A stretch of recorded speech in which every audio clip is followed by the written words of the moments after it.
Stranger suggestions کی ایک نئی ویڈیو کے ساتھ آپ کی خدمت میں حاضر ہوں۔ میری اس ویڈیو کا عنوان ہے ماں تو ماں ہوتی ہے۔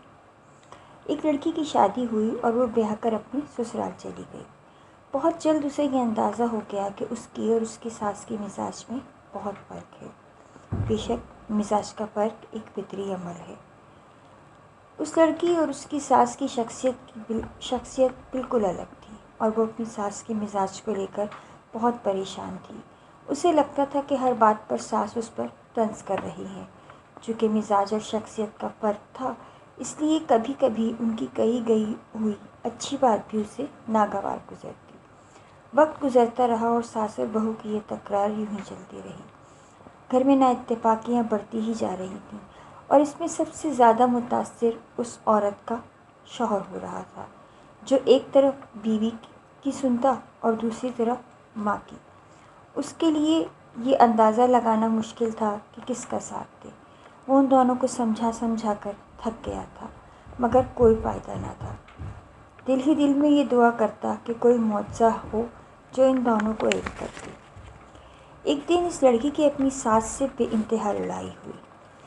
آج اس نے یہ فیصلہ کر لیا کہ وہ ساس کو زہر دے کر قصہ ہی ختم کر دے گی۔ یہ سوچ کر وہ اپنی ایک قریبی عزیزہ کے پاس گئی جو طبیبہ بھی تھی اور ان کو ساری کہانی سنا دی۔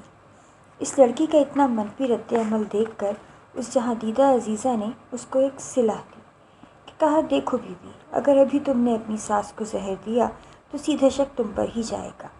اس عورت نے کہا، میں تمہاری پریشانی دور کرنے میں تمہاری مدد ضرور کروں گی، مگر تم کو یہ وعدہ کرنا ہوگا کہ میری ہر بات پر 100% عمل کرو گی، رتی برابر بھی کوتاہی نہ ہو۔ وہ لڑکی راضی ہو گئی، اسے تو بس ساس سے چھٹکارا حاصل کرنا تھا۔ اس عورت نے کچھ جڑی بوٹیاں اسے دیں اور کہا کہ لو، یہ سلو پوائزن ہے، کم از کم 6 ماہ کا عرصہ درکار ہوگا اسے اثر کرنے میں، اور ان 6 ماہ میں تم کو محنت کرنی ہوگی۔ لڑکی نے پوچھا، کیا محنت کرنی ہوگی؟ تو وہ طبیبہ بولی کہ یہ زہر ساس کو دینے کے لیے تم کو ان سے دوستانہ رویہ اپنانا ہوگا، ان کی غلط بات بھی ہنس کر برداشت کرنی ہوگی، اور ان کو کھانا پکا کر یہ جڑی بوٹیاں اس میں ملا کر کھلانی ہوں گی تاکہ یہ جڑی بوٹیاں ان پر اثر کر سکیں۔ ان کو اعتماد میں لینا ہوگا، ان کا بہت خیال رکھنا ہوگا، اور لڑائی تو ہرگز نہیں کرنی ہوگی تاکہ ان کے مرنے کے بعد بھی تمہارا نام نہ آئے۔ لڑکی کی سمجھ میں یہ بات آئی کہ واقعی یہ صحیح کہہ رہی ہیں۔ عزیزہ نے یہ بھی کہا کہ اگر تمہیں مطلوبہ نتائج حاصل کرنے ہیں اور بہت جلد حاصل کرنے ہیں تو ان سے ایسا سلوک کرو جیسا اپنی ماں سے کرتی تھی۔ لڑکی کو تو بس اپنا مقصد پورا کرنا تھا، اسے جلد از جلد ساس سے چھٹکارا چاہیے تھا، اس لیے وہ وعدہ کر کے اپنے گھر آ گئی کہ ان کی ہر ہدایت پر صدقے دل سے عمل کرے گی۔ اب اگلے دن سے اس نے اپنے منصوبے پر عمل شروع کیا، غصہ اور زبان قابو میں رکھی اور ساس سے خدمت کرنے لگی۔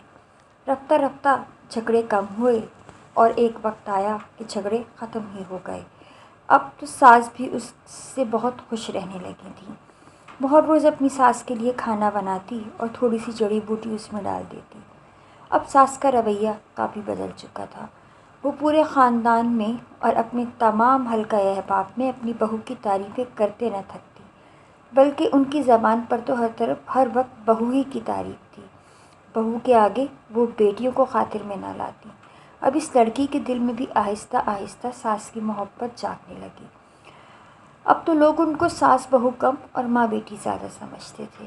ایک دن اس لڑکی کو اپنی غلطی کا احساس ہوا اور وہ اپنی انہی عزیزہ کے پاس گئی اور ان سے کہنے لگی کہ میں شرمندہ ہوں، مجھے اپنی ساس سے بہت محبت ہو گئی ہے، آپ مجھے اس زہر کا توڑ بتا دیں، اگر میری ساس کو کچھ ہو گیا تو میں اپنے آپ کو ساری زندگی معاف نہیں کر پاؤں گی۔ عزیزہ یہ بات سن کر مسکرائیں اور کہنے لگیں کہ مجھے تمہاری مزاج کا بچپن سے اندازہ تھا، تم کو ڈرنے کی ضرورت نہیں، جو جڑی بوٹیاں میں نے تم کو دی تھیں وہ بالکل بے ضرر تھیں، اصل کمال تمہاری مزاج کی تبدیلی کا ہے۔